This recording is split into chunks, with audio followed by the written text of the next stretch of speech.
ವೈರಾಣು ಸಂಶೋಧನೆಗೆ ಗೌರವ. ವಾರ್ತೆಗಳ ವಿವರ. ಸಾಮಾಜಿಕ ಸಬಲೀಕರಣಕ್ಕಾಗಿ ಜವಾಬ್ದಾರಿಯುತ ಕೃತಕ ಬುದ್ಧಿಮತ್ತೆ ರೈಸ್ 2020 ಕುರಿತ 5 ದಿನಗಳ ಬೃಹತ್ ವರ್ಚುವಲ್ ಶೃಂಗಸಭೆಗೆ ಇಂದು ಸಂಜೆ ಪ್ರಧಾನಿ ನರೇಂದ್ರ ಮೋದಿ ಚಾಲನೆ ನೀಡಿದರು. ಕೇಂದ್ರ ಎಲೆಕ್ಟ್ರಾನಿಕ್ಸ್ ಮತ್ತು ಮಾಹಿತಿ ತಂತ್ರಜ್ಞಾನ ಸಚಿವಾಲಯ ಹಾಗೂ ನೀತಿ ಆಯೋಗ ಜಂಟಿಯಾಗಿ ಆಯೋಜಿಸಿರುವ ಈ ಶೃಂಗಸಭೆಯಲ್ಲಿ ಜಾಗತಿಕ ನಾಯಕರು, ಸರ್ಕಾರ ಮತ್ತು ಶೈಕ್ಷಣಿಕ ವಲಯದ ಪ್ರತಿನಿಧಿಗಳು, ನೀತಿ ನಿರ್ಮಾತೃಗಳು ಪಾಲ್ಗೊಂಡಿದ್ದರು. Cloud and seamless connectivity, digital voice assistants, smart robotic devices, real-time navigation. The world is ready to explore the potential of this single largest technology disruptor. From defense, healthcare, agriculture, education, transportation, space. The impact of AI has augmented human capabilities to a massive extent. ಬಳಿಕ ಪ್ರಧಾನಿ ಕೃತಕ ಬುದ್ಧಿಮತ್ತೆ ಮಾನವ ಬುದ್ಧಿಶಕ್ತಿಗೆ ಗೌರವದ ಸೂಚಕ. ಮಾನವ ಸಂಕುಲ ಭೂಮಂಡಲದಲ್ಲೇ ಅದ್ಭುತಗಳನ್ನು ಸೃಷ್ಟಿ ಮಾಡುವ ಸಾಮರ್ಥ್ಯವನ್ನು ಹೊಂದಿದೆ. ಜಾಗತಿಕ ಮಾಹಿತಿ ತಂತ್ರಜ್ಞಾನ ಸೇವೆ ಒದಗಿಸುವಲ್ಲಿ ಭಾರತ ಶಕ್ತಿಯುತ ದೇಶವಾಗಿ ಹೊರಹೊಮ್ಮಿದೆ. ತಂತ್ರಜ್ಞಾನವನ್ನು ಸುಧಾರಿಸಿ ಪಾರದರ್ಶಕ ಕ್ರಮಗಳನ್ನು ಅಳವಡಿಸಿಕೊಳ್ಳಲು ಒತ್ತು ನೀಡಲಾಗಿದೆ ಎಂದರು. ಡಿಜಿಟಲ್ ಪಾವತಿ ಯುಪಿಐ ಮೂಲಕ ಭಾರತ ವಿಶ್ವದಲ್ಲಿ ಹೊಸ ಆವಿಷ್ಕಾರ ಮಾಡಿದೆ. ಬಡ ಮತ್ತು ಮಧ್ಯಮ ವರ್ಗದ ಜನರಿಗೂ ಸುಲಭವಾಗಿ ಹಣ ವರ್ಗಾವಣೆ ಮಾಡುವ ಸೌಲಭ್ಯವನ್ನು ಕಲ್ಪಿಸಿಕೊಡಲಾಗಿದೆ. ಕೊರೋನಾ ಸಂದರ್ಭದಲ್ಲಿ ಡಿಜಿಟಲ್ ಪಾವತಿ ಕ್ರಮ ಸುರಕ್ಷಿತದಾಯಕವಾಗಿದೆ ಎನ್ನುವುದು ಸಾಬೀತಾಗಿದೆ ಎಂದು ಹೇಳಿದರು. ದೇಶದ ಪ್ರತಿಯೊಂದು ಗ್ರಾಮಕ್ಕೆ ಹೈಸ್ಪೀಡ್ ಇಂಟರ್ನೆಟ್ ಸಂಪರ್ಕ ಒದಗಿಸುವ ಗುರಿ ಹೊಂದಲಾಗಿದೆ. ಕೃತಕ ಬುದ್ಧಿಮತ್ತೆಯಲ್ಲಿ ಭಾರತವನ್ನು ವಿಶ್ವದಲ್ಲೇ ಮುಂಚೂಣಿಯಲ್ಲಿ ತೆಗೆದುಕೊಂಡು ಹೋಗುವ ಉದ್ದೇಶವನ್ನು ಹೊಂದಲಾಗಿದೆ. ಈಗಾಗಲೇ ಅನೇಕ ಭಾರತೀಯರು ಈ ನಿಟ್ಟಿನಲ್ಲಿ ಕಾರ್ಯೋನ್ಮುಖರಾಗಿದ್ದಾರೆ ಎಂದರು. ಹೊಸ ಶಿಕ್ಷಣ ನೀತಿಯನ್ನು ಭಾರತ ಅಳವಡಿಸಿಕೊಂಡಿದ್ದು, ಇದು ತಂತ್ರಜ್ಞಾನ ಆಧಾರಿತ ಶಿಕ್ಷಣ ನೀಡಲು ಸಹಕಾರಿಯಾಗಲಿದೆ. ವಿವಿಧ ಪ್ರಾದೇಶಿಕ ಭಾಷೆಗಳಲ್ಲಿ ಈ ಕೋರ್ಸ್ ಕಲಿಕಾ ಪದ್ಧತಿಯನ್ನು ಜಾರಿಗೆ ತರಲಾಗುವುದು ಎಂದರು. India had led the world in knowledge and learning. In today's age of IT and as well, India is making outstanding contributions. Some of the brightest tech leaders belong to India. India has also proved to be the powerhouse of the global IT services industry. We will continue to digital excel and delight the world. Friends, in India, we have experienced that technology improves transparency and service delivery. We are home to the world's largest unique identity system, Aadhaar. We also have the world's most innovative digital payment system, UPI. This has enabled providing access to digital services including financial services like direct cash transfer to the poor and marginalized. Friends across the globe, my greetings. We very deliberately and consciously chose the theme of ಕೇಂದ್ರ ಸಚಿವ ರವಿಶಂಕರ್ ಪ್ರಸಾದ್, ಪ್ರಧಾನಿ ನರೇಂದ್ರ ಮೋದಿ ಅವರ ಆಶಯದಂತೆ digital ಉತ್ತೇಜನಕ್ಕೆ ಒತ್ತು ನೀಡಲಾಗಿದೆ. ನೇರ ನಗದು ವರ್ಗಾವಣೆ, ಈ ಆಸ್ಪತ್ರೆ, ಈ ಮಾರುಕಟ್ಟೆ, ಈ ಸಾಕ್ಷರತೆ ಸೇರಿದಂತೆ ಅನೇಕ ಕಾರ್ಯಕ್ರಮಗಳನ್ನು ಹಮ್ಮಿಕೊಳ್ಳಲಾಗಿದೆ. ನೇರ ನಗದು ವರ್ಗಾವಣೆ ಯೋಜನೆಯಡಿ ಕೇಂದ್ರ ಸರ್ಕಾರದ ವಿವಿಧ ಯೋಜನೆಗಳಲ್ಲಿ 70 ಕೋಟಿ ಜನರಿಗೆ $1.72 ಶತಕೋಟಿ ಹಣ ವರ್ಗಾವಣೆ ಮಾಡಲಾಗಿದೆ ಎಂದರು. ದೇಶದಲ್ಲಿ 1.21 ಶತಕೋಟಿ ಮೊಬೈಲ್ ಬಳಕೆದಾರರಿದ್ದು 1.26 ಶತಕೋಟಿ ಜನರಿಗೆ ಆಧಾರ್ ಕಾರ್ಡ್ ವಿತರಿಸಲಾಗಿದೆ. 700 ದಶಲಕ್ಷ ಮಂದಿ ಇಂಟರ್ನೆಟ್ ಸೌಲಭ್ಯ ಬಳಸುತ್ತಿದ್ದಾರೆ. ಮುಂದಿನ 1,000 ದಿನಗಳಲ್ಲಿ ಸಮರೋಪಾದಿಯಲ್ಲಿ ದೇಶದ ಎಲ್ಲಾ ಗ್ರಾಮಗಳಿಗೆ ಫೈಬರ್ ನೆಟ್ವರ್ಕ್ ಸಂಪರ್ಕ ಕಲ್ಪಿಸುವ ಆಶಯವನ್ನು ಪ್ರಧಾನಿ ನರೇಂದ್ರ ಮೋದಿ ಹೊಂದಿದ್ದಾರೆ ಎಂದು ಅವರು ತಿಳಿಸಿದರು. Be it digital delivery of services, direct benefit transfer, e-hospital, digital market for farm produce, or digital literacy or digital payment.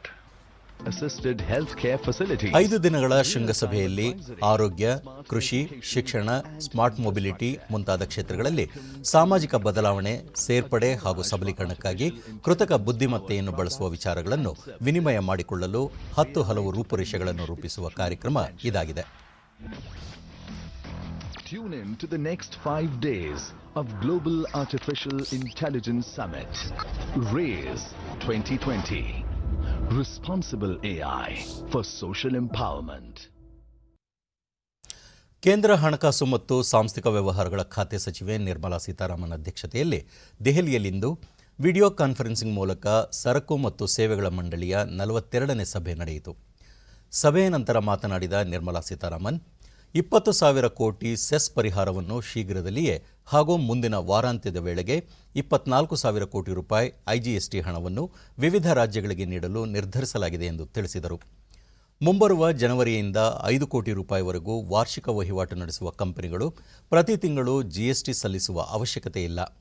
ಬದಲಾಗಿ 3 ತಿಂಗಳಿಗೊಮ್ಮೆ ದಾಖಲೆಗಳೊಂದಿಗೆ ಸಲ್ಲಿಸಲು ಅವಕಾಶ ಕಲ್ಪಿಸಲಾಗಿದೆ. ರಾಜ್ಯಗಳಿಗೆ ನೀಡಲಾಗುವ ಜಿಎಸ್ಟಿ ಪರಿಹಾರವನ್ನು ವಿತರಿಸಲು ಕೇಂದ್ರವು ಬದ್ಧವಾಗಿದೆ. ರಾಜ್ಯಗಳಿಗೆ ನೀಡಲಾಗುವ ಪರಿಹಾರದ ಕುರಿತು ವಿಸ್ತೃತವಾಗಿ ಮತ್ತೊಮ್ಮೆ ಚರ್ಚಿಸಲು ಇದೇ 12ರಂದು ಮತ್ತೊಮ್ಮೆ ರಾಜ್ಯಗಳೊಂದಿಗೆ ಸಮಾಲೋಚಿಸಲಾಗುವುದು ಎಂದು ಅವರು ತಿಳಿಸಿದರು. ಸಭೆಯಲ್ಲಿ ಕೇಂದ್ರ ಹಣಕಾಸು ಖಾತೆ ರಾಜ್ಯ ಸಚಿವ ಅನುರಾಗ್ ಸಿಂಗ್ ಠಾಕೂರ್, ರಾಜ್ಯ ಮತ್ತು ಕೇಂದ್ರಾಡಳಿತ ಪ್ರದೇಶಗಳ ಹಣಕಾಸು ಸಚಿವರು, ಕೇಂದ್ರ ಮತ್ತು ರಾಜ್ಯ ಸರ್ಕಾರಗಳ ಉನ್ನತಾಧಿಕಾರಿಗಳು ಭಾಗಿಯಾಗಿದ್ದರು. ಆದಾಯ ಮೀರಿ ಅಕ್ರಮವಾಗಿ ಆಸ್ತಿ ಗಳಿಕೆಗೆ ಸಂಬಂಧಿಸಿದಂತೆ ಕರ್ನಾಟಕ ಪ್ರದೇಶ ಕಾಂಗ್ರೆಸ್ ಸಮಿತಿ ಕೆಪಿಸಿಸಿ ಅಧ್ಯಕ್ಷ ಡಿಕೆ ಶಿವಕುಮಾರ್ ಹಾಗೂ ಅವರ ಸಹೋದರ ಸಂಸದ ಡಿಕೆ ಸುರೇಶ್ ಅವರ ನಿವಾಸಗಳ ಮೇಲೆ ಇಂದು ಬೆಳಗಿನ ಜಾವ ಸಿಬಿಐ ಅಧಿಕಾರಿಗಳು ದಾಳಿ ನಡೆಸಿ ಸಂಜೆವರೆಗೂ ಹಲವು ದಾಖಲೆಗಳನ್ನು ಪರಿಶೀಲನೆ ನಡೆಸಿದರು ಎನ್ನಲಾಗಿದೆ. ಬೆಂಗಳೂರು ಹಾಗೂ ರಾಮನಗರ ಜಿಲ್ಲೆಯ ಕನಕಪುರ ತಾಲೂಕಿನಲ್ಲಿರುವ ಡಿಕೆ ಶಿವಕುಮಾರ್ ಮತ್ತು ಡಿಕೆ ಸುರೇಶ್ ಅವರ ನಿವಾಸಗಳು ಹಾಗೂ ಅವರಿಗೆ ಸಂಬಂಧಿಸಿದ ಇನ್ನಿತರ ಸ್ಥಳಗಳಲ್ಲಿ ಸಿಬಿಐ ಅಧಿಕಾರಿಗಳು ಏಕಕಾಲಕ್ಕೆ ದಾಳಿ ನಡೆಸಿ ದಾಖಲೆಗಳ ಶೋಧ ಕಾರ್ಯದಲ್ಲಿ ನಿರತರಾಗಿದ್ದರು. ರಾಜ್ಯದಲ್ಲಿ 9, ದೆಹಲಿಯಲ್ಲಿ 4 ಹಾಗೂ ಮುಂಬೈನ 1 ಪ್ರದೇಶದಲ್ಲಿರುವ ಅವರ ಒಡೆತನದ ಆಸ್ತಿ ಮೇಲೆ ಈ ದಾಳಿ ನಡೆದಿದೆ. ಈಗಾಗಲೇ ಡಿಕೆ ಶಿವಕುಮಾರ್ ಹಾಗೂ ಡಿಕೆ ಸುರೇಶ್ ವಿರುದ್ಧ ಸಿಬಿಐ ಎಫ್ಐಆರ್ ದಾಖಲಿಸಿದೆ.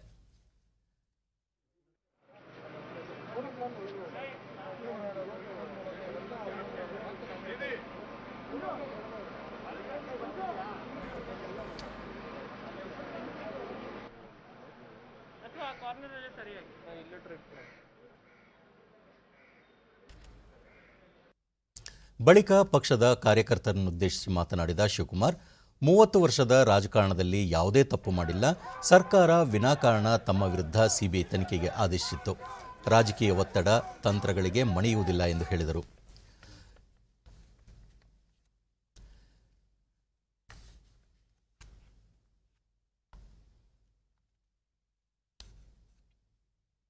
ಈ ಮಧ್ಯೆ ಸಿಬಿಐ ಪತ್ರಿಕಾ ಹೇಳಿಕೆ ಬಿಡುಗಡೆ ಮಾಡಲಾಗಿದ್ದು, ಡಿಕೆ ಶಿವಕುಮಾರ್ ಮತ್ತು ಅವರ ಕುಟುಂಬದ ವಿರುದ್ಧ 74.93 ಕೋಟಿ ರೂಪಾಯಿ ಅಕ್ರಮ ಆಸ್ತಿಗಳಿಗೆ ಸಂಬಂಧಿಸಿದಂತೆ ಪ್ರಕರಣ ದಾಖಲಿಸಿಕೊಂಡು ತನಿಖೆ ನಡೆಸಲಾಗುತ್ತಿದೆ ಎಂದು ತಿಳಿಸಿದೆ.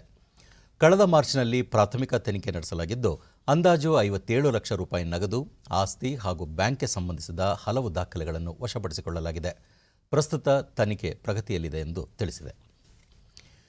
ಕೆಪಿಸಿಸಿ ಅಧ್ಯಕ್ಷ ಡಿಕೆ ಶಿವಕುಮಾರ್ ಅಕ್ರಮ ಆಸ್ತಿ ಗಳಿಕೆ ಮೇಲೆ ಜಾರಿ ನಿರ್ದೇಶನಾಲಯ ಮತ್ತು ಆದಾಯ ತೆರಿಗೆ ಇಲಾಖೆ ಈಗಾಗಲೇ ತನಿಖೆ ಮಾಡುತ್ತಿದ್ದು, ಅದು ವಿವಿಧ ಹಂತದಲ್ಲಿ ವಿಚಾರಣೆಯಲ್ಲಿದೆ. ಹೀಗಾಗಿ ಸಿಬಿಐ ತನ್ನ ಕೆಲಸ ಮಾಡುತ್ತಿದೆ ಎಂದು ಬಿಜೆಪಿ ರಾಜ್ಯಾಧ್ಯಕ್ಷ ನಳಿನ್ ಕುಮಾರ್ ಕಟೀಲ್ ಹೇಳಿದ್ದಾರೆ. ಸಿಬಿಐ ತನಿಖೆಗೆ ಸಹಕಾರ ನೀಡುವ ಬದಲು ಅಧಿಕಾರಿಗಳ ವಾಹನದ ಮೇಲೆ ಅವರ ಬೆಂಬಲಿಗರು ದಾಳಿ ಮಾಡಿರುವುದು ಸರಿಯೇ ಎಂದು ಪ್ರಶ್ನಿಸಿರುವ ನಳಿನ್ ಕುಮಾರ್ ಕಟೀಲ್, ಕಾಂಗ್ರೆಸ್ನ ರಾಷ್ಟ್ರೀಯ ನಾಯಕರು ಪ್ರೋತ್ಸಾಹ ನೀಡುತ್ತಿದ್ದಾರೆ. ಹೀಗಾಗಿ ಶಿವಕುಮಾರ್ ಅವರ ಅಕ್ರಮ ಆಸ್ತಿ ಗಳಿಕೆಗೆ ಕೇಂದ್ರ ನಾಯಕರ ಬೆಂಬಲ ಇರುವುದು ಇದರಿಂದ ತಿಳಿಯುತ್ತದೆ ಎಂದು ಟ್ವೀಟ್ನಲ್ಲಿ ತಿಳಿಸಿದ್ದಾರೆ. ಕೃಷ್ಣಾ ಭಾಗ್ಯ ಜಲ ನಿಗಮ ನಿಯಮಿತದ ನಿರ್ದೇಶಕರ ಮಂಡಳಿ ಸಭೆ ಮುಖ್ಯಮಂತ್ರಿ ಬಿಎಸ್ ಯಡಿಯೂರಪ್ಪ ನೇತೃತ್ವದಲ್ಲಿ ಬೆಂಗಳೂರಿನಲ್ಲಿಂದು ನಡೆಯಿತು. ಜಲಸಂಪನ್ಮೂಲ ಸಚಿವ ರಮೇಶ್ ಜಾರಕಿಹೊಳಿ, ಮುಖ್ಯ ಕಾರ್ಯದರ್ಶಿ ಟಿಎಂ ವಿಜಯ್ ಭಾಸ್ಕರ್, ಮುಖ್ಯಮಂತ್ರಿಗಳ ಅಪರ ಮುಖ್ಯ ಕಾರ್ಯದರ್ಶಿ ಡಾಕ್ಟರ್ ವಿವಿ ರಮಣರೆಡ್ಡಿ, ಆರ್ಥಿಕ ಇಲಾಖೆಯ ಅಪರ ಮುಖ್ಯ ಕಾರ್ಯದರ್ಶಿ ಐಎನ್ಎಸ್ ಪ್ರಸಾದ್ ಸೇರಿದಂತೆ ಅನೇಕರು ಪಾಲ್ಗೊಂಡಿದ್ದರು. ಇತ್ತೀಚಿನ ದಿನಗಳಲ್ಲಿ ಸೈಬರ್ ಅಪರಾಧಗಳು ಹೆಚ್ಚುತ್ತಿದ್ದು, ಅಪರಾಧ ತಡೆಗೆ ಸರ್ಕಾರ ಹಲವಾರು ಯೋಜನೆಗಳನ್ನು ರೂಪಿಸುತ್ತಿದೆ. ಈ ನಿಟ್ಟಿನಲ್ಲಿ ಸಾರ್ವಜನಿಕರಿಗೆ ಸೈಬರ್ ಬಳಕೆ ಮತ್ತು ಮುಂಜಾಗ್ರತೆಗಳ ಬಗ್ಗೆ ಮಾಹಿತಿ ಒದಗಿಸುವ ನಿಟ್ಟಿನಲ್ಲಿ ಈ ತಿಂಗಳ ಅಂತ್ಯದವರೆಗೂ ಸೈಬರ್ ಸುರಕ್ಷತಾ ಮಾಸಾಚರಣೆ ಎಂಬ ವಿನೂತನ ಕಾರ್ಯಕ್ರಮ ಕೈಗೊಂಡಿದ್ದು ಉಪಮುಖ್ಯಮಂತ್ರಿ ಡಾಕ್ಟರ್ ಸಿಎನ್ ಅಶ್ವತ್ಥನಾರಾಯಣ ಬೆಂಗಳೂರಿನಲ್ಲಿಂದು ಚಾಲನೆ ನೀಡಿದರು. ರಾಷ್ಟ್ರೀಯ ಸೈಬರ್ ಭದ್ರತಾ ಸಂಚಾಲಕ ಲೆಫ್ಟಿನೆಂಟ್ ಜನರಲ್ ರಾಜೇಶ್ ಪಂತ್, ಮಾಹಿತಿ ತಂತ್ರಜ್ಞಾನ ಇಲಾಖೆ ಹೆಚ್ಚುವರಿ ಕಾರ್ಯದರ್ಶಿ ಡಾಕ್ಟರ್ ಇವಿ ರಮಣರೆಡ್ಡಿ, ಮಾಹಿತಿ ತಂತ್ರಜ್ಞಾನದ ದೂರದರ್ಶಿತ್ವ ತಂಡದ ಎಸ್ ಗೋಪಾಲಕೃಷ್ಣನ್ ಮತ್ತಿತರರು ಭಾಗಿಯಾಗಿದ್ದರು. ನಂತರ ಡಾಕ್ಟರ್ ಸಿಎನ್ ಅಶ್ವತ್ಥನಾರಾಯಣ, ಸೈಬರ್ ಅಪರಾಧಗಳು ದಿನೇ ದಿನೇ ಹೆಚ್ಚುತ್ತಿದ್ದು ಅವುಗಳ ತಡೆಗೆ ಸರ್ಕಾರ ಹಲವು ಕ್ರಮ ಕೈಗೊಂಡಿದೆ. ಕೆಲವೊಂದು ಬಾರಿ ಅವುಗಳಲ್ಲಿ ಸಣ್ಣಪುಟ್ಟ ಲೋಪದೋಷಗಳು ಉಂಟಾಗಿವೆ. ಕಾರಣ ಈ ಸೈಬರ್ ಬಳಕೆ ಬಹಳ ದೊಡ್ಡ ಪ್ರಕ್ರಿಯೆ. ಸೈಬರ್ ಬಳಕೆಯಲ್ಲಿ ಧನಾತ್ಮಕ ಹಾಗೂ ಋಣಾತ್ಮಕ ಅಂಶಗಳು ಇರುವುದರಿಂದ ಇದರ ಬಳಕೆಯಲ್ಲಿ ಹಲವು ರೀತಿಯ ಮುಂಜಾಗ್ರತೆ ವಹಿಸುವುದು ಅತ್ಯವಶ್ಯ ಎಂದು ತಿಳಿಸಿದರು. ಸಮಯದಲ್ಲಿ ವ್ಯವಸ್ಥೆಯಲ್ಲೂ ತಕ್ಷಣ ಸ್ಪಂದಿಸಲಿಕ್ಕೆ ಕಾನೂನಾತ್ಮಕವಾಗಿಯೂ ನಮ್ಮ ವ್ಯವಸ್ಥೆಯಲ್ಲಿ ಹೆಚ್ಚಿನ ವ್ಯವಸ್ಥೆಯನ್ನು ಕಟ್ಟಬೇಕು, ವ್ಯವಸ್ಥೆಯನ್ನು ಕೊಡಬೇಕು ಅನ್ನೋಂಥ ದೃಷ್ಟಿಯಲ್ಲೂ ಪ್ರಯತ್ನಗಳು ನಡೆದಿದೆ. ಇವೆಲ್ಲರ ಒಂದು ಹಿನ್ನೆಲೆಯಲ್ಲಿ ಇವತ್ತು ಇನ್ನೂ ಹೆಚ್ಚು ಒತ್ತು ಕೊಟ್ಟು ಸರ್ಕಾರದಿಂದ ಕಾರ್ಯವನ್ನು ಮಾಡಬೇಕು ಅಂತ ದಿಕ್ಕಿನಲ್ಲಿ ಕಾರ್ಯಕ್ರಮವನ್ನು ಹಮ್ಮಿಕೊಳ್ಳಲಾಗಿದೆ. ಮೈಸೂರು ಜಿಲ್ಲೆಯಲ್ಲಿ ಕೊರೋನಾ ಸೋಂಕು ಮತ್ತು ಸಾವಿನ ಪ್ರಮಾಣ ಹೆಚ್ಚುತ್ತಿರುವ ಹಿನ್ನೆಲೆಯಲ್ಲಿ ಅದರ ನಿಯಂತ್ರಣಕ್ಕೆ ಅನುಸರಿಸಬೇಕಾದ ಕ್ರಮಗಳ ಕುರಿತು ವೈದ್ಯಕೀಯ ಶಿಕ್ಷಣ ಸಚಿವ ಡಾಕ್ಟರ್ ಕೆ ಸುಧಾಕರ್ ಮೈಸೂರಿನಲ್ಲಿಂದು ಶಾಸಕರು ಮತ್ತು ಅಧಿಕಾರಿಗಳೊಂದಿಗೆ ಸಮಾಲೋಚನೆ ನಡೆಸಿದರು.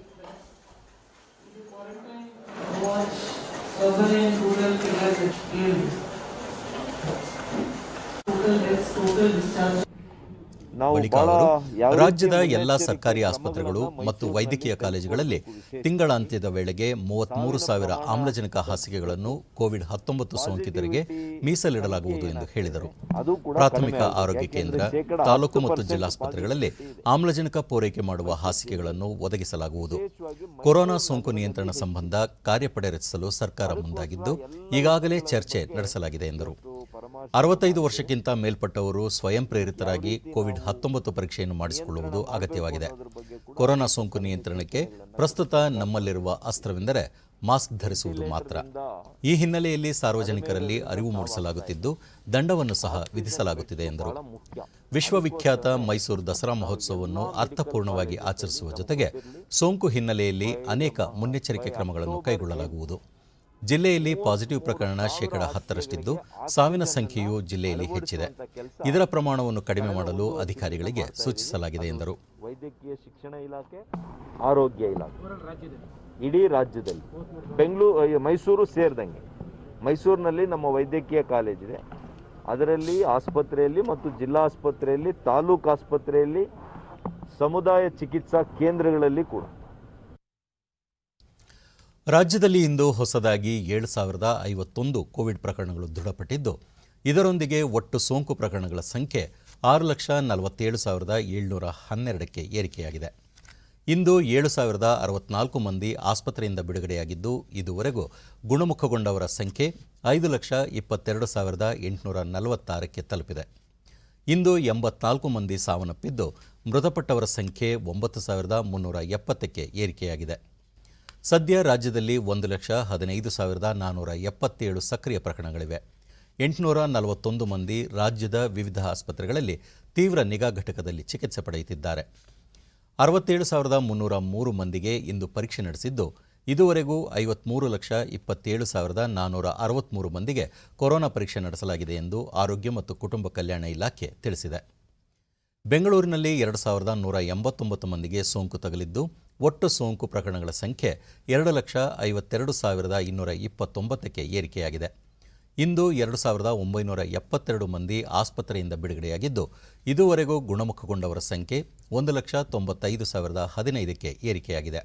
ಸದ್ಯ 54,112 ಸಕ್ರಿಯ ಪ್ರಕರಣಗಳಿವೆ.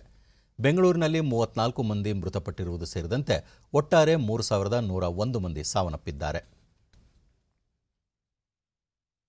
ವಿವಿಧ ಜಿಲ್ಲೆಗಳಲ್ಲಿ ವರದಿಯಾಗಿರುವ ಪ್ರಕರಣಗಳ ವಿವರ ಇಂತಿದೆ.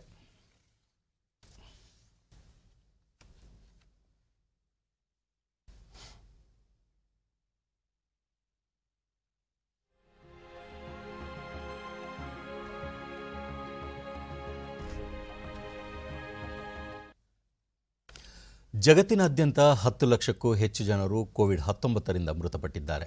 3.5 ಕೋಟಿ ಜನರು ಬಾಧಿತರಾಗಿದ್ದು, ಇಡೀ ಜಗತ್ತು ರೋಗಮುಕ್ತವಾಗುತ್ತದೆ ಎಂಬ ಆಸೆಯೊಂದಿಗೆ ವಿಶ್ವ ಆರೋಗ್ಯ ಸಂಸ್ಥೆಯ ಮೇಲೆ ವಿಶ್ವಾಸವಿಟ್ಟಿದ್ದಾರೆ ಎಂದು ಕೇಂದ್ರ ಆರೋಗ್ಯ ಮತ್ತು ಕುಟುಂಬ ಕಲ್ಯಾಣ ಸಚಿವ ಡಾಕ್ಟರ್ ಹರ್ಷವರ್ಧನ್ ತಿಳಿಸಿದ್ದಾರೆ. ವಿಶ್ವ ಆರೋಗ್ಯ ಸಂಸ್ಥೆಯ ಕೋವಿಡ್ ಸ್ಪಂದನೆ ಕುರಿತ ವಿಶೇಷ ಸಮಾವೇಶ ಉದ್ದೇಶಿಸಿ ಅವರು, ಕೊರೋನಾ ವಿರುದ್ಧದ ಹೋರಾಟದಲ್ಲಿ ಮೃತಪಟ್ಟವರ ತ್ಯಾಗವನ್ನು ಮರೆಯಲು ಸಾಧ್ಯವೇ ಇಲ್ಲ. ಮರೆತರೆ ಮಾನವೀಯತೆ ಉಳಿಯುವುದಿಲ್ಲ. ಹೀಗಾಗಿ ಮೊದಲಿಗೆ ಅವರಿಗೆ ಗೌರವ ಸಲ್ಲಿಸೋಣ ಎಂದರು. ನಾವೆಲ್ಲರೂ ಪ್ರತಿಕೂಲವಾದ ಸನ್ನಿವೇಶದಿಂದ ವರ್ಚುವಲ್ ವೇದಿಕೆಯಲ್ಲಿ ಭೇಟಿಯಾಗುವಂತೆ ಮಾಡಿದೆ. ಇದು ಇಡೀ ಮಾನವ ಕುಲವೇ ಸಂಕಷ್ಟದಲ್ಲಿರುವ ಕಾಲವಾಗಿದೆ. ಮುಂದಿನ ದಶಕದಲ್ಲೂ ನಾವು ಎದುರಿಸಬಹುದಾದ ಆರೋಗ್ಯದ ಸವಾಲುಗಳನ್ನು ಮೆಟ್ಟಿ ನಿಲ್ಲುವ ಅಗತ್ಯವಿದೆ ಎಂದು ಹೇಳಿದರು. ಜಾತಿ, ಬಣ್ಣ, ಧರ್ಮ, ರಾಜಕೀಯ ನಂಬಿಕೆ, ಸಾಮಾಜಿಕ ಸ್ಥಿತಿಗತಿಯ ಹೊರತಾಗಿ ಪ್ರತಿಯೊಬ್ಬರೂ ಆರೋಗ್ಯಪೂರ್ಣ ಜೀವನ ಸಾಗಿಸುವುದು ಪ್ರತಿಯೊಬ್ಬರ ಮೂಲಭೂತ ಹಕ್ಕಾಗಿದೆ. ಈ ನಿಟ್ಟಿನಲ್ಲಿ ರೋಗ ಪತ್ತೆ, ಎಲ್ಲರಿಗೂ ಲಸಿಕೆ ಇಂದಿನ ಅಗತ್ಯವಾಗಿದ್ದು, ಈ ನಿಟ್ಟಿನಲ್ಲಿ ಜಾಗತಿಕ ಸಹಯೋಗ ಪರಮೋಚ್ಚವಾಗಿದೆ ಎಂದರು.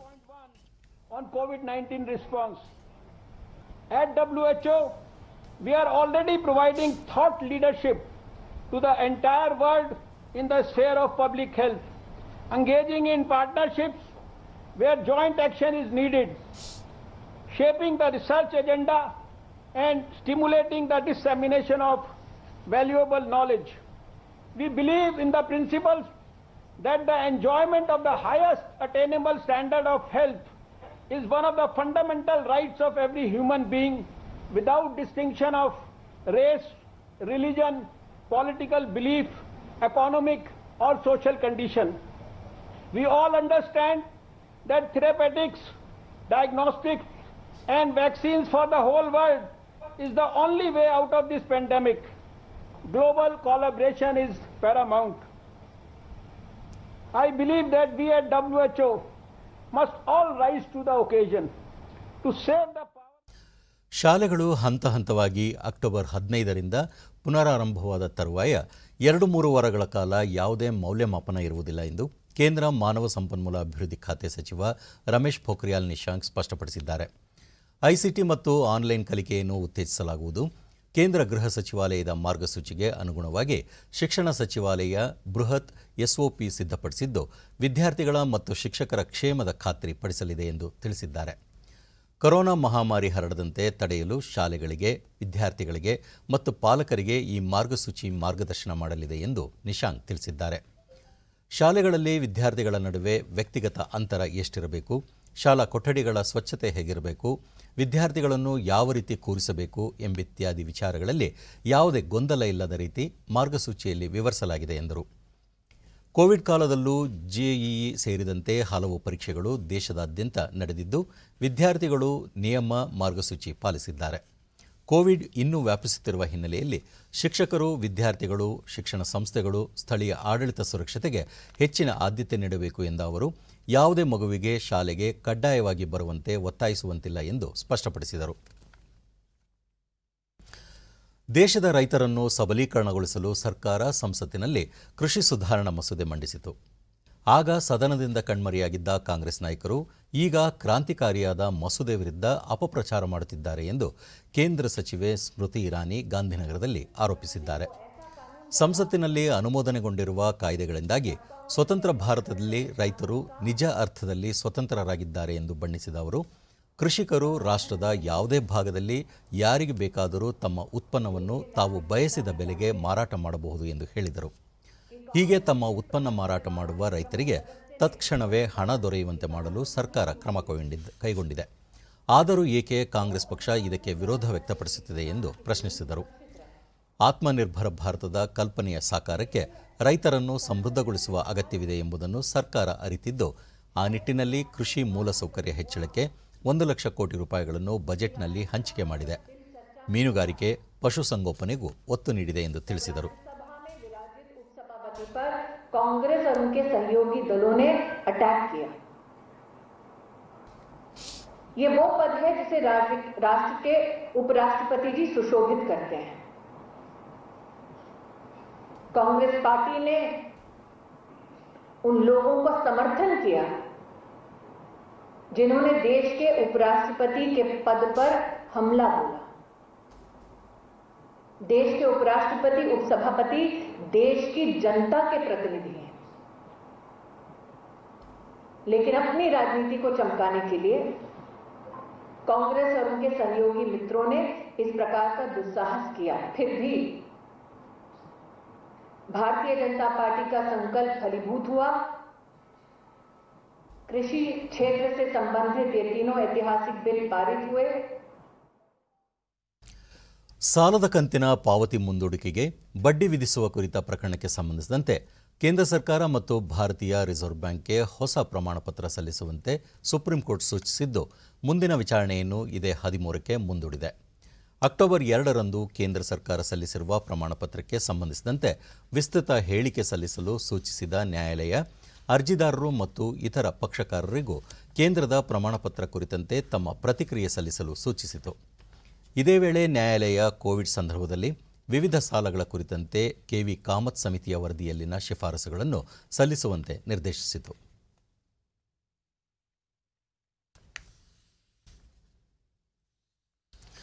ಚೈನಾ ಮತ್ತು ಪಾಕಿಸ್ತಾನ ಎರಡೂ ಕಡೆಗಳ ದಾಳಿಯೂ ಸೇರಿದಂತೆ ಯಾವುದೇ ಸಂಭವನೀಯ ಪರಿಸ್ಥಿತಿಯನ್ನು ಎದುರಿಸಲು ವಾಯುಪಡೆ ಸಂಪೂರ್ಣ ಸಜ್ಜಾಗಿದೆ ಎಂದು ವಾಯುಪಡೆ ಮುಖ್ಯಸ್ಥ air chief marshal Rakesh Kumar Singh Bhadauria ದೆಹಲಿಯಲ್ಲಿಂದು ತಿಳಿಸಿದ್ದಾರೆ. ಸುದ್ದಿಗೋಷ್ಠಿಯಲ್ಲಿ ಅವರು ಪಡೆಗಳ ಕಾರ್ಯಾಚರಣೆಯ ಸಾಮರ್ಥ್ಯ ಹೆಚ್ಚಿಸಲು ಆಧುನೀಕರಣ, ಅತ್ಯಾಧುನಿಕ ಶಸ್ತ್ರಾಸ್ತ್ರಗಳ ದಾಸ್ತಾನು ನೆರವಾಗಿದ್ದು, ರಫೇಲ್ ಯುದ್ಧ ವಿಮಾನಗಳ ಸೇರ್ಪಡೆ ಸಮರ ಸಾಮರ್ಥ್ಯವನ್ನು ಹೆಚ್ಚಿಸಿದೆ. ಭಾರತ ಚೈನಾ ಪಡೆಗಳ ಮುಖಾಮುಖಿಯ ಬಳಿಕ ಭಾರತೀಯ ಪಡೆಗಳು ಸೂಕ್ತ ತಾಣಗಳಲ್ಲಿ ಸಜ್ಜಾಗಿ ನಿಂತಿವೆ. ಸೇನೆಗೆ ಸಕಲ ಬೆಂಬಲ ಒದಗಿಸಲು ಸಂಪೂರ್ಣ ಸಾಮರ್ಥ್ಯ, ಧೈರ್ಯ, ಶೌರ್ಯದಿಂದ ವಾಯುದಳ ಸಜ್ಜಾಗಿದೆ ಎಂದು ಹೇಳಿದರು.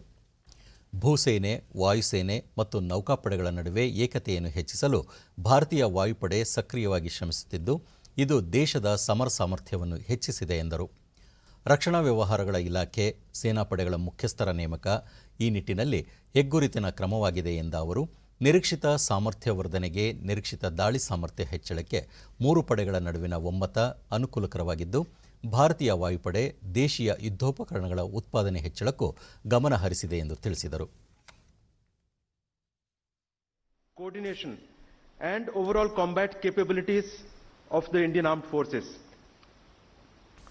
As far as the joint command structures go, we are deliberating in detail for a solution that will fit our unique environment and the need to maximize resources.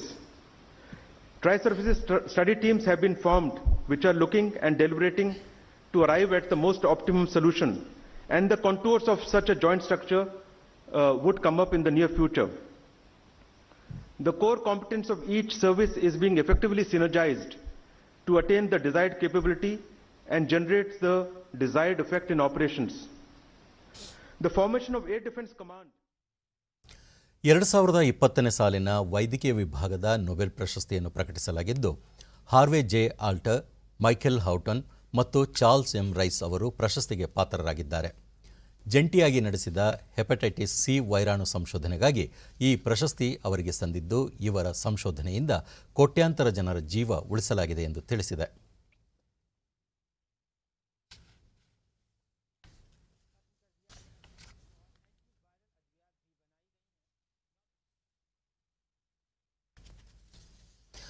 ಶೈಕ್ಷಣಿಕ ಗುರಿ ಸಾಧನೆ ಜೊತೆಗೆ ಗ್ರಾಮೀಣ ಭಾಗದ ವಿದ್ಯಾರ್ಥಿಗಳ ಕಲಿಕೆಗೆ ನೆರವಾಗುವ ರಾಜ್ಯ ಸರ್ಕಾರದ ವಿದ್ಯಾಗಮ ಯೋಜನೆ ವಿಜಯಪುರ ಜಿಲ್ಲೆಯಲ್ಲಿ ಯಶಸ್ವಿಯಾಗಿ ಜಾರಿಯಾಗಿದ್ದು, ಪೋಷಕರು ಹಾಗೂ ವಿದ್ಯಾರ್ಥಿಗಳಿಂದ ಉತ್ತಮ ಸ್ಪಂದನೆ ವ್ಯಕ್ತವಾಗಿದೆ. ಜಿಲ್ಲೆಯ ಯಲಗೂರು ಗ್ರಾಮದ ಹಿರಿಯ ಪ್ರಾಥಮಿಕ ಶಾಲೆಯ ಶಿಕ್ಷಕರು ವಿದ್ಯಾರ್ಥಿಗಳಿರುವೆಡೆಗೆ ತೆರಳಿ ಪಠ್ಯಕ್ರಮಗಳನ್ನು ಬೋಧನೆ ಮಾಡುತ್ತಿದ್ದಾರೆ.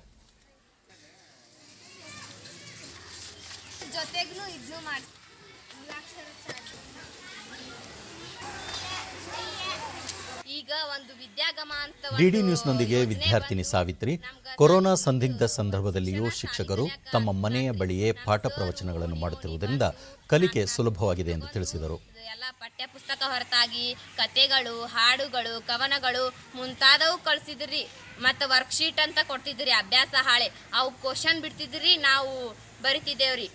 ನಾವು ಕೊರೋನಾ ಮತ್ತೋರ್ವ ವಿದ್ಯಾರ್ಥಿನಿ ಕಾವೇರಿ, ಪಠ್ಯದ ಜೊತೆಗೆ ಕಥೆ, ಕವನಗಳನ್ನು ಶಿಕ್ಷಕರು ಹೇಳಿಕೊಡುತ್ತಿದ್ದಾರೆ. ಇದರಿಂದ ನಮ್ಮ ಜ್ಞಾನಾರ್ಜನೆ ಹೆಚ್ಚಾಗುತ್ತಿದೆ ಎಂದರು. ಬಹಳ ಸಹಾಯವಾಯಿತು.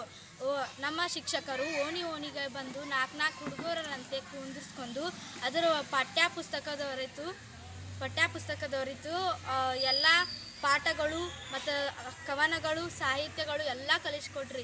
ಈ ಒಂದು ಮುಖ್ಯ ಶಿಕ್ಷಕ ಎಸ್.ಪಿ. ನಾಶಿ, ಶಾಲೆಯಲ್ಲಿರುವ 257 ಮಕ್ಕಳನ್ನು 5 ವಿಭಾಗಗಳಾಗಿ ಮಾಡಲಾಗಿದ್ದು, ಕಲಿಕೆಗೆ ಅನುಕೂಲವಾಗುವಂತೆ ಮಕ್ಕಳಿಗೆ ಪಠ್ಯಕ್ರಮಗಳನ್ನು ರೂಪಿಸಲಾಗಿದೆ ಎಂದು ತಿಳಿಸಿದರು. ಮತ್ತು 6 ಮತ್ತು 7ನೇ ತರಗತಿಗೆ 2 ವಿಭಾಗಗಳನ್ನಾಗಿ ನಾವು ಮಾಡಿದ್ದೀವಿ. ಸುಮಾರು ಎಲ್ಲಿ ಮಕ್ಕಳಿಗೆ ಕುಂದ್ರಲು ಮತ್ತು ಸಾಮಾಜಿಕ ಹಂತವನ್ನು ಕಾಯ್ದುಕೊಳ್ಳಲು ಸ್ಥಳವಿದೆಯೋ ಅಂಥ ಒಂದು ಸ್ಥಳದಲ್ಲಿ ನಾವು ಈ ಕಲಿಕಾ ಚಟುವಟಿಕೆಗಳನ್ನು ಹಮ್ಮಿಕೊಳ್ಳಲು ನಾವು ಏರ್ಪಾಡನ್ನು ಮಾಡಿದ್ದೀವಿ. ಮನೆ ಮನೆಗೆ ಹೋಗಿ ಸಹ ಶಿಕ್ಷಕ ಎನ್ ಡಿ ಲಮಾಣಿ, ಕೊರೋನಾ ಸೋಂಕಿನಿಂದ ಮಕ್ಕಳ ಕಲಿಕೆಗೆ ತೊಡಕಾಗಬಾರದು ಎನ್ನುವ ಉದ್ದೇಶದೊಂದಿಗೆ ಮಕ್ಕಳಿರುವ ಕಡೆಯೇ ತೆರಳಿ ಪಾಠ ಮಾಡಲಾಗುತ್ತಿದೆ ಎಂದು ವಿವರಿಸಿದರು. ಮಕ್ಕಳ ಒಂದು ಮಾಡಿದ ಕೆಲಸವನ್ನು ಪರೀಕ್ಷೆ ಮಾಡಿಬಿಟ್ಟು ಆ ಮಕ್ಕಳಿಗೆ ಸಲಹೆಯನ್ನು ನೀಡಿ ನಂತರದಲ್ಲಿ ಬೇರೆ ಮಕ್ಕಳಿಗೆ ಈ ರೀತಿಯಾಗಿ ನಾವು ಪ್ರತಿ ದಿನವೂ ಕೂಡ ಬೇರೆ ಬೇರೆ ಒಂದು ವಲಯಗಳಿಗೆ ಹೋಗಿ ನಾವು ಆ ಮಕ್ಕಳ ಶೈಕ್ಷಣಿಕ ಗುಣಮಟ್ಟವನ್ನು ಪರೀಕ್ಷೆ ಮಾಡ್ತಿದ್ವಿ. ಕೇಂದ್ರ ಸರ್ಕಾರದ ಆತ್ಮನಿರ್ಭರ ಭಾರತ ಯೋಜನೆಯ ಭಾಗವಾದ ಒಂದು ಜಿಲ್ಲೆ ಒಂದು ಉತ್ಪನ್ನದಡಿ ಹಾಸನ ಜಿಲ್ಲೆ ತೆಂಗು ಬೆಳೆಗೆ ಆಯ್ಕೆಯಾಗಿರುವುದರಿಂದ ಕೃಷಿಕರಲ್ಲಿ ಸಂತಸದ ವಾತಾವರಣ ಮೂಡಿದೆ. ಈ ಯೋಜನೆಯಿಂದಾಗಿ ತೆಂಗು ಬೆಳೆ ವಿಸ್ತೀರ್ಣ, ಉತ್ಪಾದನಾ ಘಟಕ ಆರಂಭಕ್ಕೆ ಸಾಲ, ಪ್ರೋತ್ಸಾಹಧನ ನೀಡುವ ಜೊತೆಗೆ ತೆಂಗಿನ ಉತ್ಪನ್ನಗಳ ತಯಾರಿಕಾ ಘಟಕಗಳನ್ನು ಆರಂಭಿಸಲು ಅವಕಾಶ ದೊರೆಯಲಿದೆ. ಈ ಮೂಲಕ ಸ್ಥಳೀಯರಿಗೆ ಉದ್ಯೋಗ ದೊರೆಯಲಿದೆ.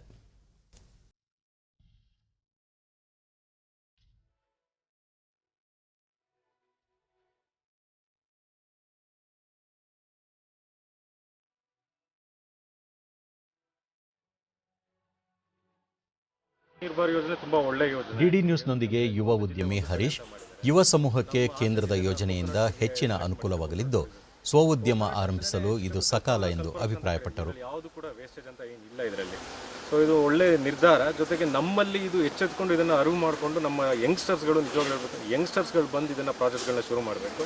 ಇದ್ರ ಕೊಟ್ಟಿರೋ ಸದುಪಯೋಗನ ಅವ್ರು ಮಾಡಿಸ್ಕೋಬೇಕು ಅನ್ನೋದು ನನ್ನ ಇಂಟೆನ್ಷನ್. ಜೊತೆಗೆ ಇದು ಬರಬೇಕು ಕಾರ್ಯ ಜಾರಿಯಾಗಿ ಇದು ಎಲ್ಲರಿಗೂ ಬಂದರೆ ಅದು ತುಂಬ ಒಳ್ಳೆಯದು ಅನಿಸುತ್ತೆ. ತುಂಬ ಒಳ್ಳೆ ಪ್ರೋಗ್ರಾಮ್. ಆ ನಿಟ್ಟಿನಲ್ಲಿ ತೆಂಗು ಬೆಳೆ ಜಿಲ್ಲಾ ತೋಟಗಾರಿಕಾ ಇಲಾಖೆಯ ಉಪನಿರ್ದೇಶಕ ಎಚ್.ಆರ್. ಯೋಗೇಶ್, ತೆಂಗಿನ ಉತ್ಪನ್ನಗಳನ್ನು ತಯಾರಿಸುವ ಕೈಗಾರಿಕಾ ಘಟಕಗಳನ್ನು ತೆರೆಯಲು ರಿಯಾಯಿತಿ ದರದಲ್ಲಿ ಸಾಲ ನೀಡುವ ಜೊತೆಗೆ 10 ಲಕ್ಷದವರೆಗೂ ಸಹಾಯಧನ ದೊರೆಯಲಿದೆ ಎಂದು ಮಾಹಿತಿ ನೀಡಿದರು. ಈ ನಿಟ್ಟಿನಲ್ಲಿ ನಾವು ಒಂದು ಜಿಲ್ಲೆ ಒಂದು ಉತ್ಪನ್ನ ಕಾರ್ಯಕ್ರಮದಲ್ಲಿ ತೆಂಗು ಬೆಳೆಯನ್ನು ಆಯ್ಕೆ ಮಾಡಿಕೊಂಡಿದ್ದೇವೆ.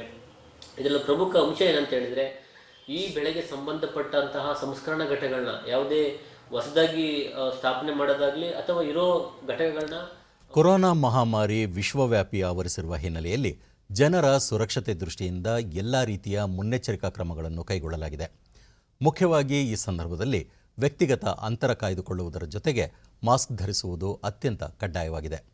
ನಮ್ಮನ್ನು ಹಾಗೂ ಇತರರನ್ನು ಕೋವಿಡ್ನಿಂದ ರಕ್ಷಿಸಲು ಪ್ರತಿಯೊಬ್ಬರೂ ಮುಖಗವಸು ಧರಿಸುವುದು ಅಗತ್ಯವಾಗಿದೆ. ಈ ಹಿನ್ನೆಲೆಯಲ್ಲಿ ದೂರದರ್ಶನ ವಾಹಿನಿಯಲ್ಲಿ ಮಾಸ್ಕ್ ಆಪ್ ಇಂಡಿಯಾ ಅಭಿಯಾನ ಆರಂಭಿಸಲಾಗಿದೆ. ಈ ಕುರಿತು ಒಂದು ವರದಿ. ಒಂದು ಜಾಗತಿಕ ಮಹಾಮಾರಿ ಇಡೀ ಜಗತ್ತನ್ನು ಕಾಡುತ್ತಿದ್ದು ವ್ಯಾಪಕ ಹಾನಿಯನ್ನುಂಟು ಮಾಡುತ್ತಿದೆ. ವಿಶ್ವದಾದ್ಯಂತ ಕೋವಿಡ್-19 ಸಕ್ರಿಯ ಪ್ರಕರಣಗಳ ಸಂಖ್ಯೆ ಹೆಚ್ಚಾಗುತ್ತಿದೆ. ಪರಿಣಾಮಕಾರಿಯಾದ ಲಸಿಕೆಯನ್ನು ಅನ್ವೇಷಣೆ ಮಾಡಲಾಗುತ್ತಿದೆ. ಆದರೆ ಅಲ್ಲಿಯವರೆಗೂ ಇರುವುದು ಒಂದೇ ಮಾರ್ಗ: ಮುಂಜಾಗ್ರತೆ ವಹಿಸುವುದು ಮತ್ತು ಮುನ್ನೆಚ್ಚರಿಕೆಯ ಕ್ರಮ ಪಾಲಿಸುವುದು. ಮಾಸ್ಕ್, ಮುಖಗವಸು ಧರಿಸುವುದರಿಂದ ಕೋವಿಡ್-19 ಹರಡುವುದನ್ನು ಪರಿಣಾಮಕಾರಿಯಾಗಿ ನಿಯಂತ್ರಿಸಬಹುದು. ವಿಶ್ವ ಆರೋಗ್ಯ ಸಂಸ್ಥೆ ಮತ್ತು ವಿವಿಧ ಸಂಶೋಧನೆಗಳು ಸಹ ಕೋವಿಡ್-19 ಹರಡುವಿಕೆಯನ್ನು ಪರಿಣಾಮಕಾರಿಯಾಗಿ ನಿಯಂತ್ರಿಸಲು ಮಾಸ್ಕ್ ಧರಿಸುವುದು ಅತಿ ಮುಖ್ಯ ಎಂದು ತಿಳಿಸಿವೆ. ಮಾಸ್ಕ್ನಿಂದ ನಿಮ್ಮನ್ನು ಕೋವಿಡ್-19 ಸೋಂಕಿನಿಂದ ರಕ್ಷಿಸಿಕೊಳ್ಳಲು ಸಾಧ್ಯ. ತಜ್ಞರ ಅಭಿಪ್ರಾಯ: ನೀವು ಮಾಸ್ಕ್ ಧರಿಸಿದಾಗ ನಿಮ್ಮನ್ನು ಮತ್ತು ನಿಮ್ಮ ಸುತ್ತಲಿರುವವರನ್ನು ಕೋವಿಡ್-19 ರಕ್ಷಿಸಬಹುದು. या फेस कवर के घर से बाहर निकलने की अभी कल्पना करना भी सही नहीं है. ಕೋವಿಡ್-19 ಪರಿಣಾಮಕಾರಿ ನಿಯಂತ್ರಣಕ್ಕೆ ಮಾಸ್ಕ್ ಸಹಕಾರಿ. ಆದರೆ ಅದನ್ನು ಸರಿಯಾಗಿ ಧರಿಸಿದಾಗ ಮಾತ್ರ ನಿಯಂತ್ರಣ ಸಾಧ್ಯ. ಬಾಯಿ ಮತ್ತು ಮೂಗನ್ನು ಮಾಸ್ಕ್ನಿಂದ ಸರಿಯಾಗಿ ಮುಚ್ಚಿಕೊಳ್ಳಿ. ನೀವು ಡಿಡಿ ಇಂಡಿಯಾ ಜಾಗೃತಿ ಅಭಿಯಾನದ ಭಾಗವಾಗಿ ಮಾಸ್ಕ್ ಆಫ್ ಇಂಡಿಯಾ, ಮಾಸ್ಕ್ ಧರಿಸಿ, ಜೊತೆಗೆ ಬಾಯಿ ಮತ್ತು ಮೂಗನ್ನು ಮಾಸ್ಕ್ನಿಂದ ಸರಿಯಾಗಿ ಮುಚ್ಚಿಕೊಳ್ಳಿ.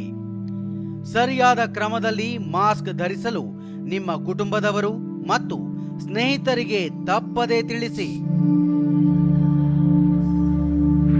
ನೀವು ಡಿಡಿ ಇಂಡಿಯಾದ ಈ ಜಾಗೃತಿ ಅಭಿಯಾನದಲ್ಲಿ ಭಾಗಿಯಾಗಿ.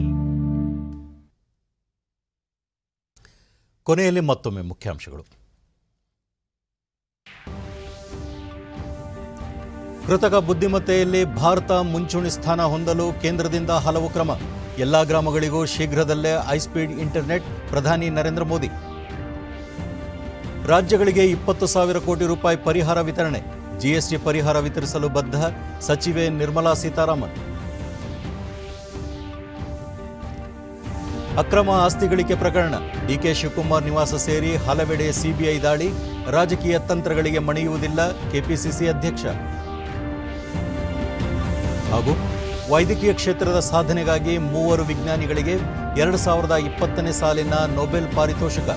ಹೆಪಟೈಟಿಸ್ ಸಿ ವೈರಾಣು ಸಂಶೋಧನೆಗೆ ಗೌರವ. ಇಲ್ಲಿಗೆ ಇಂದಿನ ವಾರ್ತಾ ಪ್ರಸಾರ ಮುಕ್ತಾಯವಾಯಿತು. ಸತ್ಯ, ಸಮರ್ಥ, ಸಂಪೂರ್ಣ ಸುದ್ದಿಗಾಗಿ ವೀಕ್ಷಿಸಿ ಚಂದನ ವಾರ್ತೆ. ನಮ್ಮ ಮುಂದಿನ ವಾರ್ತಾ ಪ್ರಸಾರ ನಾಳೆ ಬೆಳಗ್ಗೆ 11 ಗಂಟೆಗೆ ಡಿಡಿ ಚಂದನದಲ್ಲಿ. ನಮಸ್ಕಾರ.